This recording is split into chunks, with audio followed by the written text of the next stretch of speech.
नमस्कार, मी प्रणिताज रेसिपीमध्ये आपल्या सर्वांचं खूप खूप खूप मनपूर्वक स्वागत आहे।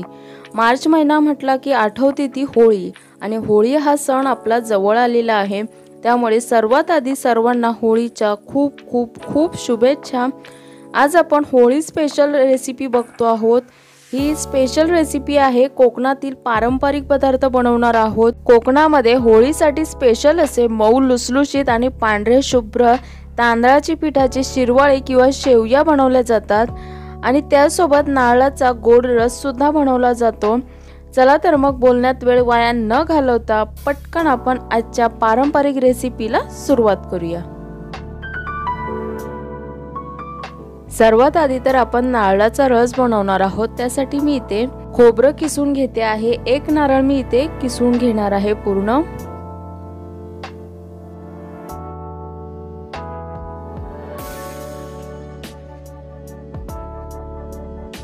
तुम्ही बघू शकता इथे मी एक पूर्ण नारळ किसून घेतलेला आहे। त्याचबरोबर गूळ सुद्धा मी इथे बारीक चिरून घेतलेला आहे। किसलेले खोबरं इथे मी मिक्सरच्या भांड्यामध्ये काढून घेतलं आहे। त्यामध्ये पाव चमचा जिरं घालायचं आहे। त्यानंतर थोडंसं पाणी घालायचं आहे यामध्ये आणि हे मिक्सरचं झाकण लावून मिक्सरला हे बारीक करून घेऊयात आपण। मिक्सर इथे माझा लावून झालेला आहे। ओबडधोबड असं मी मिक्सरला फिरवून घेतलेला आहे। आता याचा रस काढून घ्यायचा आहे, म्हणजे नारळाचं दूध ज्याला म्हणतो ना ते काढून घ्यायचं आहे। त्यासाठी काय करायचं, एक चाळण घ्यायची आणि त्यामध्ये हे जे वाटून आपण मिक्सरला घेतलं आहे ना खोबरं, त्याचा असा हातावर पिळून असा रस काढून घ्यायचा आहे। आणि हा जो चौथा उरतो ना या खोबऱ्याचा पिळून झाल्यानंतरचा, तो पुन्हा मिक्सरच्या भांड्यामध्ये काढून घ्यायचा आणि त्यामध्ये पाणी घालायचं आणि पुन्हा एकदा हे मिक्सरला मी फिरवून घेतलेलं आहे। तुम्ही बघू शकता। जर या चाळणीची पद्धत तुम्हाला आवडत नसेल तर कॉटनचा रुमाल घ्या आणि त्याच्यावर हे दूध असं हे नारळाचं काढून घेऊ शकता। इथे मस्त असा नारळाचा रस काढून झालेला आहे। त्यामध्ये एक वाटी एवढं मी किसलेलं गूळ घालते आहे। आवडीनुसार कमी जास्त घालू शकता। त्यानंतर वेलची पावडर घातली आहे पाव चमचा आणि पाव चमचा हळद घालायची आहे। हळदीमुळे ना या नारळाच्या रसाला आहे ना खूप छान असा कलर येतो। जर इथे तुम्हाला केशर वापरायचं असेल तर ते सुद्धा तुम्ही इथे वापरू शकता। इथे गूळ वितळेपर्यंत आपल्याला हे मिक्स करून घ्यायचं आहे, ढवळून घ्यायचं आहे चमच्याने। तुम्ही बघू शकता छान असं हे ढवळून झालेलं आहे। रस आपला तयार झालेला आहे। आता आपण शेवया बनवायला सुरुवात करूया। शेवया बनवण्यासाठी इथे मी तांदळाचं पीठ घेतलेलं आहे। हे चक्कीवरून दळून घेतलेलं पीठ आहे। साधारण 2 मोठे वाटी एवढं घेतलेलं आहे। त्यामध्ये चवीनुसार मीठ घालायचं आहे आणि मीठ घातल्यावर हे मस्त असं मिक्स करून घ्यायचं, जेणेकरून संपूर्ण पिठाला हे मीठ लागलं जाईल। हे आता मिक्स करून झालं की खळखळतं उखळतं जे पाणी असतं ना ते यामध्ये थोडं थोडं करून घालायचं आहे। एकदम घालायचं नाही आहे। एकदमच पाणी ओतलात, पाण्याचा अंदाज कळाला नाही तर हे पीठ पातळ होऊ शकतं, त्याचे शेवया होऊ शकत नाहीत। थोडं थोडं पाणी ऍड करून इथे मी पीठ भिजवून घेतलेलं आहे आणि सुरुवातीला इथे पलिताच वापरायचा आहे पीठ भिजवून घेईपर्यंत। त्याच्यानंतर मात्र हातानेच हे आपल्याला पीठ मळून घ्यायचं आहे। हाताला चटके बसतात। गरज वाटल्यास थंड पाण्यामध्ये हात बुडवून घ्यायचा आणि हे पीठ असं मळून घ्यायचं आहे। भाकरीला जसं आपण पीठ मळून घेतो ना त्याच पद्धतीने हे पीठ मळून घ्यायचं आहे। पीठ मळून झालं की मीडियम साईजचे लंबा आकारामध्ये हुंडे किंवा पिठाचे गोळे तयार आपल्याला करून घ्यायचे आहेत।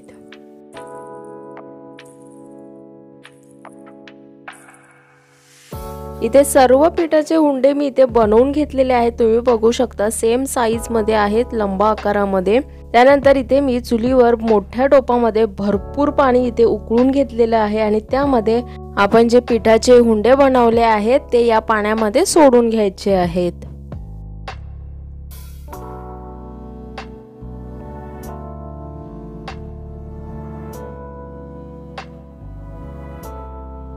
आता हे पिठाचे हुंडे चिटकू नये टोपाला खाली, म्हणून काय करायचं, थोडेसे हलक्या हाताने असे चमच्याने ढवळून घ्यायचे आणि त्यानंतर झाकण ठेवून 4 ते 5 मिनिटं हे शिजवून घ्यायचे आहेत। बरोबर 5 मिनिटं झालेली आहेत।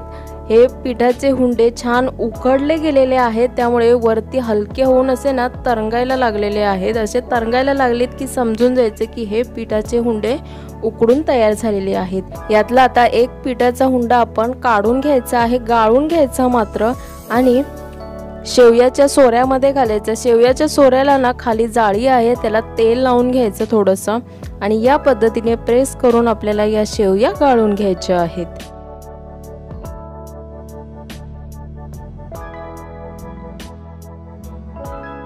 शेवया बनवण्यासाठी कमीत कमी 2 माणसं तर लागतातच।